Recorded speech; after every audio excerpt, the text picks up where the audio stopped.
Okija Shrine. Hmm. The place that people went to when the courts failed and the gods took over. But in 2004, when the police entered that forest, they didn't just find a shrine. Oh.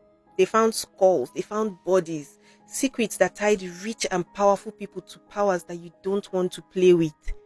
Let me just you. Deep in Okija town, Ihiala, Anambra State, there's a forest where people believe that you can go and get justice. The official name is Ogugwapu, but everybody called it Okija Shrine, the Forest of Skulls. At first, it wasn't a place of horror. It was just where people went to settle like things like land disputes, business fights, family issues. When courts failed or like the legal system dragged on and on, people turned to the gods. You would go there, you would swear an oath before the goddess Ogugu Mary. If you were lying, that's your problem. The gods don't forgive. Over the years, that shrine changed. It changed from a spiritual court to a place of fear. By the early 2000s, yeah, if somebody broke an oath at Okija, the gist was that they would die mysteriously. Their bodies, their belongings, the shrine would claim all of it back. That forest became a dumping ground for bodies, bodies that the gods had collected. Some say that the priest did not kill anybody, oh, that the dead people in that forest were those who had broken oaths and paid the price. Others believed something darker must be going on here. Then came the raid that shook this country. But why did the police raid it? The truth is that the shrine got caught up in a political storm. There was a power fight in Anambra at that time between Governor Chris Ngige and his political godfather Chris Uba. Both sides dragged each other's names and they exposed secrets about deadly oaths that had been sworn at Okija Shrine. The shrine became tied up in that drama, and then there were reports of extortion, shadowy deals, all of that. That's what brought police to its door.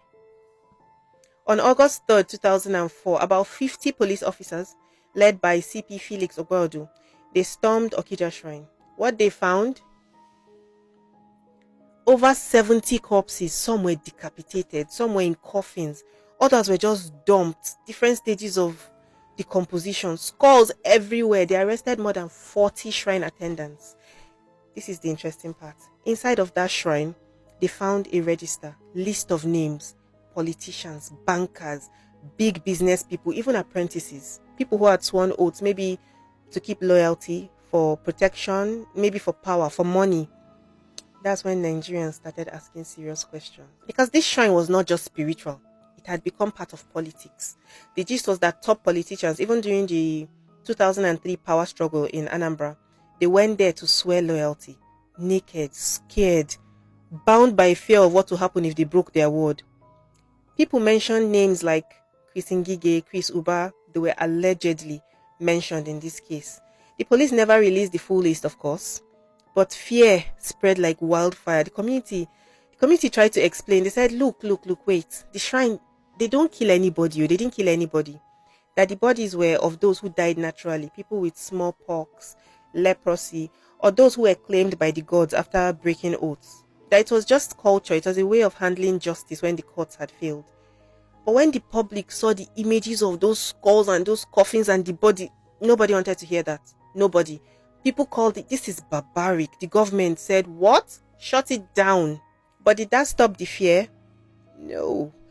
By 2015, even 2019, reports started coming in of new shrines popping up. And like Ogugu Isulu, other copies of Okija all over the place. The fear of Okija Shrine, it never really died though. People still whisper about it, whisper about the power that that place held, about the secrets that are buried in that place. And the gist is that even today, even if the shrine is not there, the oaths that were sworn there, they don't expire. Oh. No matter how many years pass, if you break the oath, the gods will claim you. So that's the Okija Shrine, a place where the gods became the judge, the jury, and the executioner, where power and fear live together in a forest of skulls. Thank you so much for watching this video. If you enjoyed this story, please follow me for more true crime stories like this. I tell them all the time. Thank you.